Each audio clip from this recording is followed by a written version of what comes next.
ओम श्री गणेशाय नमः। भगवान की पूर्वोक्त बात सुनकर और उनका मनोहर रूप प्राप्त हो गया समझकर नारद मुनि को बड़ा हर्ष हुआ। वे अपने को कृत कृत्य मानने लगे।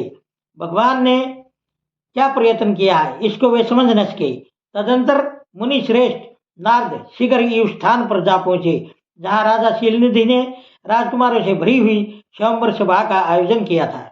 विप्रवरों राजपुत्रों से घिरी हुई वह दिव्य स्वयंवर सभा दूसरी इंद्र सभा के समान अत्यंत शोभा पा रही थी। नारद जी उस राजसभा में जा बैठे और वहां बैठकर प्रसन्न मन से बार बार यही सोचने लगे कि मैं भगवान विष्णु के समान रूप धारण किए हुआ हूँ, अतः वह राजकुमारी अवश्य मेरा ही वर्ण करेगी, दूसरे का नहीं। मुनिश्रेष्ठ नारद को यह ज्ञात नहीं था कि मेरा मुंह कितना कुरूप है। उस सभा में बैठे हुए सब मनुष्यों ने मुनि को उनके पूर्व रूप में ही देखा। राजकुमार आदि कोई भी उनके रूप परिवर्तन के रहस्य को नहीं जान सके। वहां नारद जी की रक्षा के लिए भगवान रुद्र के 2 पार्षद आए थे, जो ब्राह्मण का रूप धारण करके गूढ़ भाव से वहां बैठे थे। वे ही नारद जी के रूप परिवर्तन के उत्तम भेद को जानते थे। मुनि को कावेश से मूड हुआ जान वे दोनों पार्षद उनके निकट गए और आपस में बातचीत करते हुए उनकी हंसी उड़ाने लगे। परंतु मुनि तो काम से विहल हो रहे थे, अतः उन्होंने उनकी यथार्थ बात भी अनसुनी कर दी। वे मोहित हो श्रीमती को प्राप्त करने की इच्छा से उसके आगमन की प्रतीक्षा करने लगे। इसी बीच में वह सुंदरी राजकन्या स्त्रियों से घिरी हुई अंतःपुर से वहां आई। उसने अपने हाथ में सोने की एक सुंदर माला ले रखी थी। वह शुभ लक्षणा राजकुमारी स्वयंवर के मध्य भाग में लक्ष्मी के समान खड़ी हुई अपूर्व शोभा पा रही थी। उत्तम व्रत का पालन करने वाली वह भूप कन्या माला हाथ में लेकर अपने मन के अनुरूप वर का अन्वेषण करती हुई सारी सभा में भ्रमण करने लगी। नारद मुनि का भगवान विष्णु के समान शरीर और वानर जैसा मुंह देखकर वह कुपित हो गई और उनकी ओर से दृष्टि हटाकर प्रसन्न मन से दूसरी ओर चली गई। स्वयंवर सभा में अपने मनोवांछित वर को न देखकर वह भयभीत हो गई। राजकुमारी उस सभा के भीतर चुपचाप खड़ी रह गई। उसने किसी के गले में जयमाला नहीं डाली। इतने में ही राजा के समान वेशभूषा धारण किए भगवान विष्णु वहां आ पहुंचे।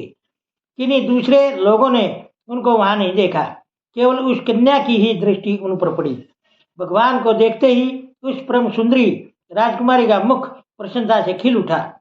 उसने तत्काल ही उनके कंठ में वह माला पहना दी। राजा का रूप धारण करने वाले भगवान विष्णु उस राजकुमारी को साथ लेकर तुरंत अदृश्य हो गए और अपने धाम में जा पहुंचे। इधर सब राजकुमार श्रीमती की ओर से निराश हो गए।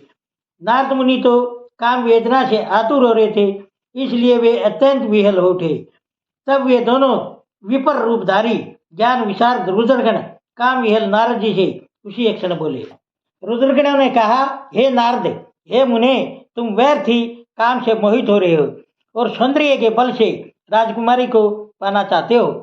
अपना वानर के समान घृणित मुंह तो देख लो। सुत जी कहते हैं, महर्षियों, उन रुद्रगणों का वह वचन सुनकर नारद जी को बड़ा विस्मय हुआ। वे शिव की माया से मोहित थे। उन्होंने दर्पण में अपना मुंह देखा। वानर के समान अपना मुंह देख के वे तुरंत ही क्रोध से जल उठे और माया से मोहित होने के कारण उन दोनों शिवगणों को वहां शाप देते हुए बोले, अरे तुम दोनों ने मुझ ब्राह्मण का उपहास किया है, अतः तुम ब्राह्मण के वीर्य से उत्पन्न राक्षस हो जाओ। ब्राह्मण की संतान होने पर भी तुम्हारे आकार राक्षस के समान ही होंगे। इस प्रकार अपने लिए साफ सुनकर वे दोनों ज्ञान शिरोमणि शिवगण मुनि को मोहित जानकर कुछ नहीं बोले। ब्राह्मणों, वे सदा सब घटनाओं में भगवान शिव की इच्छा मानते थे, अतः उदासीन भाव से अपने स्थान को चले गए और भगवान शिव की स्तुति करने लगे। ओम नमः शिवाय। दोस्तों, सभी तरह की धार्मिक वीडियो देखने के लिए बने रहिए हमारे YouTube चैनल धार्मिक वाणी पर। धन्यवाद।